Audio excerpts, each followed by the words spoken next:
श्लोक 126. श्रीराम जनाकारणे देवलीलावतारी, बहुतापरी आदरे वेशधारी, तया नेणती ते जन पापरूपी, दुरात्मे महानष्ट चांडाळ पापी.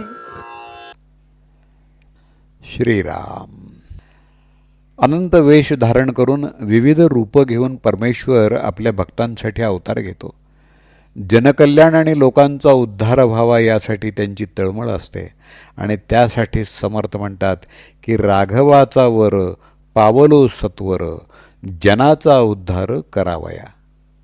तर तुकाराम महाराज म्हणतात, बुडती हे जन न देखवे डोळा, म्हणून कळवळा येतो आम्हा.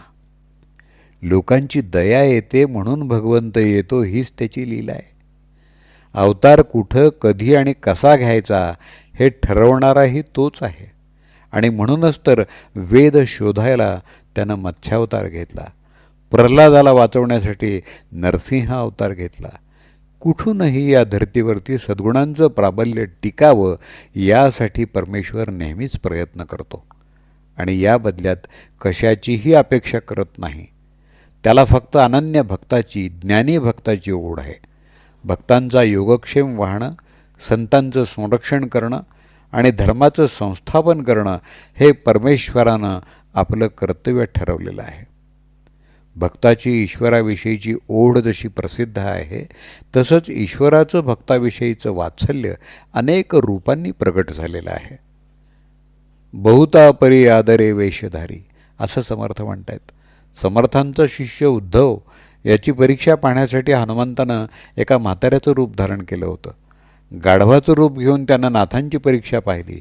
तर संत सखूला पंढरपूरला वारी करण्याची इच्छा होती आणि तिच्या सासरचे तिला जाऊ देत नव्हते. अशा वेळी सखूचं रूप घेऊन पांडुरंग तिच्या घरी राहिले. भक्तांसाठी कोणत्याही रूपात प्रगट होण्याची देवाला हौस असते आणि या संदर्भातली नामदेव महाराजांच्या आयुष्यातली एक कथा प्रसिद्ध आहे. ते कदाचित आपल्याला माहितीही असेल आणि नसेल तर मी परत एकदा सांगतो. नामदेव महाराज आणि ज्ञानेश्वर महाराज दोघंही पांडुरंग भक्त.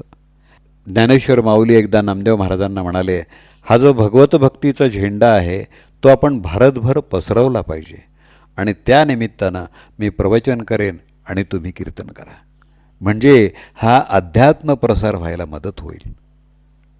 पण नामदेव महाराजांची भक्ती अशी की त्यांना पांडुरंगाला सोडून जाणं ही कल्पनाच करवत नव्हती. ते वयाच्या 5व्या वर्षापासून देवाशी बोलत असत, खेळत असत, त्यांना हट्टानं जेवू घालत, इतका त्यांचा अधिकार मोठा होता. पांडुरंगाला फक्त पंढरपूरच्या सगुण रूपामध्ये पाहण्याची नामदेव महाराजांची जी भावना आहे ती बदलली पाहिजे असं पांडुरंगाच्या मनात आलं आणि त्यांनी औंढ्या नागनाथ इथं असणाऱ्या विसोबा खेचर यांना गुरु करायला नामदेव महाराजांना सांगितलं. पंढरपूरहून नामदेव महाराज निघाले. त्या काळी हॉटेल वगैरेची काही सोय नव्हती, त्यामुळं प्रवासात खाण्यासाठी त्यांनी काही भाकरी, ठेचा, तूप, गूळ अशी सामग्री बरोबर घेतली होती. रस्त्यात जेवायला एका वटवृक्षाखाली बसलेले असताना एका काळ्या कुत्र्यानं भाकरी पळवली. तेव्हा नामदेव महाराजांनी त्याला दगड फेकून मारला. अजून मडकं कच्चं आहे हे देवाने ओळखलं आणि जेव्हा ते विसोबा खेचराकडं पोहोचले तेव्हा त्यांनी नामदेव महाराजांची परीक्षा घेतली. विसोबाने त्यांना गुरुपदेश केला. सर्व झाल्यावरती नामदेव महाराज पुन्हा पंढरपूरला निघाले. वाटेत भाकरी खाताना पुन्हा ते कुत्रं आलं आणि त्याने ती भाकरी पळवली. या वेळेला नामदेव महाराजांच्या मनामध्ये विचार आला की जशी माझी भुकीची वेळ आहे तशीच याचीही आहे आणि ते कुत्र्याला उद्देशून म्हणाले, भाकरी कोरडी खाऊ नकोस, हे तूप आणि खरडा त्याच्याबरोबर घे. नामदेव महाराज पूर्णपणे बदललेले आहेत. सर्व चराचरामध्ये परमेश्वर आहे. सृष्टीतल्या प्रत्येक ठिकाणी परमेश्वराचं रूप आहे हे नामदेव महाराजांना कळून चुकलेलं आहे. हे देवाने आता ओळखलं आणि कुत्र्याच्या रूपातून मूळ विठ्ठलाच्या रूपामध्ये येऊन पांडुरंगाने नामदेव महाराजांना दर्शन दिलं आणि तेव्हा त्यांना तीर्थ विठ्ठल, क्षेत्र विठ्ठल, देव विठ्ठल, देवपूजा विठ्ठल हे जाणवू लागलं. भक्तांना जेव्हा हे भगवंताचं असं सान्निध्य लाभतं तेव्हा त्याचं आयुष्य समाधानानं भरून जातं. पण समाधान मिळवण्याची भावना ज्यांना समजत नाही त्यांना समर्थ पापरूपी म्हणतात. भगवंत माणसासाठी येतो, पण माणूस असा कृतघ्न आहे की तो या भगवंताला ओळखत नाही. आणि हेच लोक समाजामध्ये साधकांचा गैरसमज करून देतात, त्यांना अध्यात्म मार्गातून दूर नेतात. समर्थांच्या मते अशा लोकांनी भक्ती नाही केली तरी चालेल, पण नास्तिकतेचा प्रचार करू नये.